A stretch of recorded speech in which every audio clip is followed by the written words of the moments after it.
আসসালামু আলাইকুম, কেমন আছেন সবাই? আশা করি সকলে ভালো আছেন। আলহামদুলিল্লাহ, আপনাদের দোয়ায় আমি অনেক ভালো আছি। আজকের ভিডিওটা হচ্ছে ক্রিকল্যান্ড মিনক্সিডিল ইউএসপি 5% নিয়ে। যারা এই মিনক্সিডিলটি নতুন ব্যবহার করতেছে বা আগে অনেক করেছে, তাদের সকলেরই কমন একটা কোশ্চেন ছিল, ভাই এই বোতলের মুখাটা কিভাবে খুলবো। অনেকে ভাবেন এটা ঘুরিয়ে খুলতে হবে, কিন্তু যতই ঘোরান খুলতে চায় না। তাই অনেকে শেষমেশ মুখাটা কেটে ফেলে। আসলে এই মুখাটা সেফটি ক্যাপ বা নিরাপত্তা ঢাকনা, এইটা খুলতে হলে নিচের দিকে চাপ দিয়ে তারপর ঘোরাতে হবে, তখনই খুলে যাবে। নিচের দিকে চাপ দিয়ে ছাড়া আপনি যতই ঘোরান এটা কখনো খুলবে না। আপনারা যদি খেয়াল করেন, বোতলের মুখাতেই স্টেপ বাই স্টেপ মার্ক করে দিয়েছে এটা কিভাবে খুলতে হবে।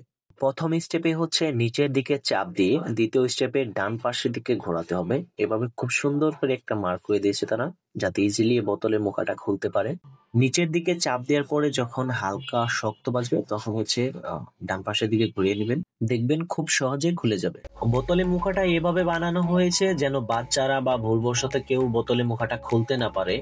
এক কথায় এটা বাচ্চাদের সেফটির জন্য বানানো হয়েছে, তাই এটা কেটে ফেলা কখনো উচিত না।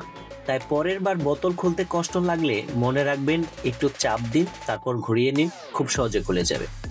বোতলের মুখা কেটে ফেলবেন না, এতে বোতল নষ্ট হয়ে যাবে, পরের বার এই বোতলটা ব্যবহার করতে পারবেন না। তো ভিডিওটা যদি আপনার জন্য হেল্পফুল হয় তাহলে অবশ্যই একটা লাইক দিবেন ও শেয়ার করে অন্যদের দেখার সুযোগ করে দিন। ক্রিকল্যান্ড মিনক্সিডিল ইউএসপি 5% সঠিকভাবে ব্যবহার করেন, দ্রুত ফলাফল পান।